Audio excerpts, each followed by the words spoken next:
Welcome sa Dries TV. Kung interesado ka sa ganitong news, huwag kalimutang isubscribe ang ating YouTube channel. Maraming salamat! Welcome po ulit sa ating panibagong update tungkol kina Kim and Paolo Abilino. Sa bawat update natin, tatalakayin natin ang mga pinag-uusapan sa mundo ng social media tungkol kina Kim and Paolo Abilino. Kaya naman kung hindi pa po kayo nakasubscribe dito sa ating channel nako, i-click nyo na po yan and isama nyo na din ang bell button. So, ayan, welcome back again sa ating YouTube channel mga kakimpaw, and sa update natin ito, ang pag-uusapan natin ay tungkol sa mga importanteng ganap kina Kim and syempre kay Paolo Abilino. So, ulitin ko lamang po mga kakimpaw na kaya lumipat si Paolo Abilino sa ABS-CBN dahil gusto niya pong makatrabaho si Chinita Princess.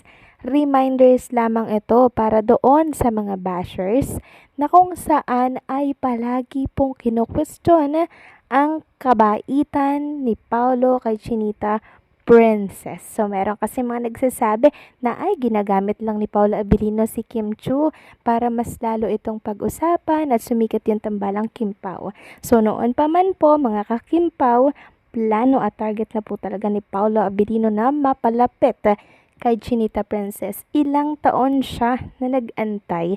Meron kasi mga bashers na hindi po naniniwala sa balitang yan. So, ayan, ipopost natin dito sa mga screen po natin.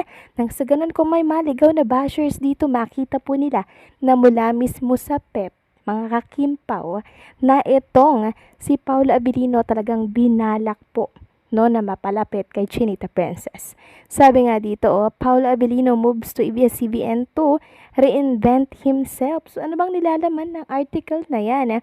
Sabi dito, Kim Chiu, pero sinasabing isa sa dahilan kung bakit nagdesisyon si Paolo na lumipat sa ABS-CBN ay para makatrabaho niya ang young actress na si Kim Chiu.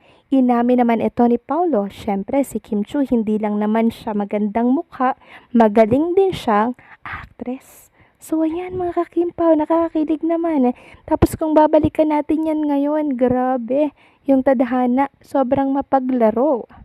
Sabi pa niya dito, kaya syempre bilang nasa kabila ako at hindi ko pa nakakatrabaho yung ewan ko, si Kim Chiu talaga agad ang unang pumasok sa utak ko sabi niya.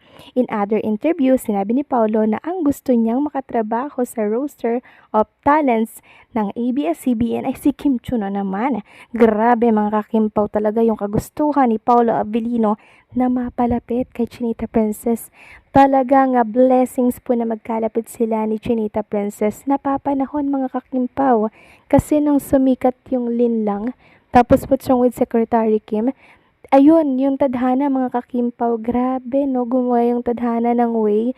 Talagang right timing yung pagpasok ni Paolo Abilino sa buhay po ni Chinita Princess. Nakakatuwa no, and syempre nakaka-excite. Ang sarap po nga bantayan ng love story po ni Kim and Paolo Abilino. Kasi napakaganda po ng start Kasi from the very beginning mga kakimpaw, talagang walang ibang hangad si Paolo kundi mapalapit kay Chinita Princess. At ngayon nga pong si Kim ay na kay Paolo Abilino na. Wala pong ibang hangad ang mga Kimpaw fans kundi ingatan sana ang puso ni Chinita Princess. Sabi nga po ng isang fan dito sa X, from the start Kim Chiu palagi. Now Pao has his Chinita Princess, please take care of her and don't let her go. Kim is one of a kind. No one can be like her. Yes.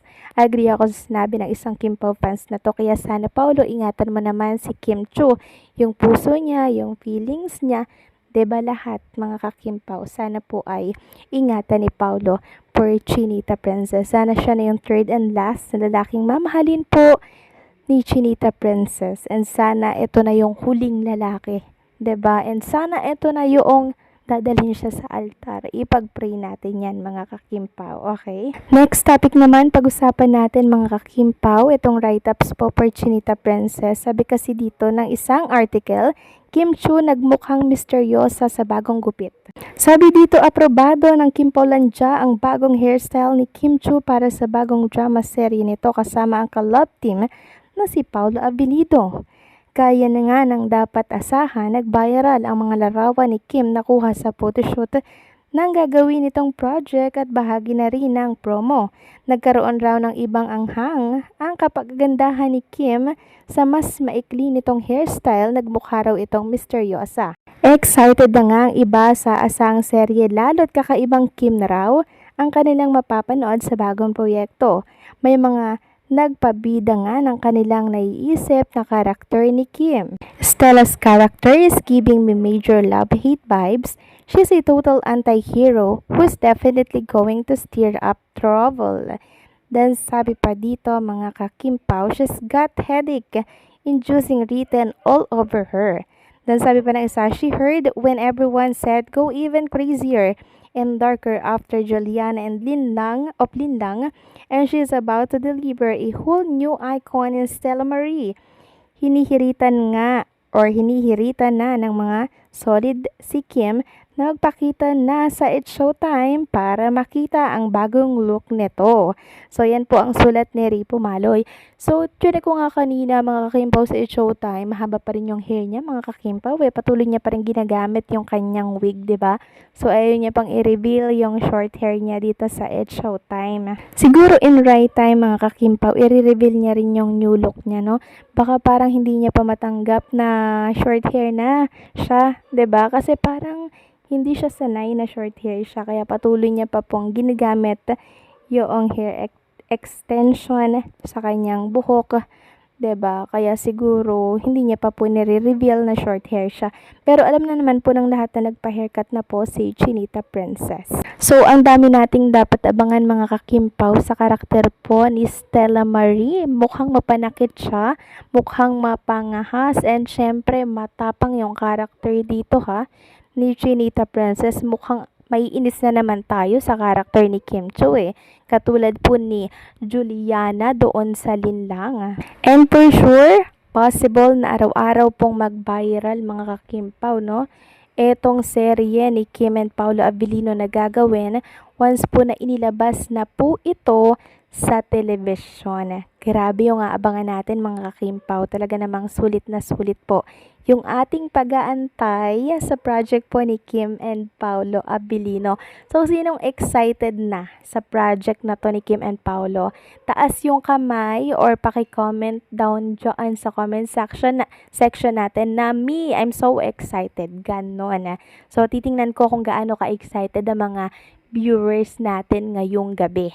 And ngayon pa lang, congratulations na po agad kay Kim and Paolo Abilino dahil for sure ko to ng napakaraming award mga kakimpaw sa telebisyon. Ngayon pa lang, congratulations na po agad sa kanila. So, anong sa inyo dito mga kakimpaw? Please comment down below. So, paano hanggang dito na lamang po ang update natin? Maraming salamat sa patuloy na pagsuporta.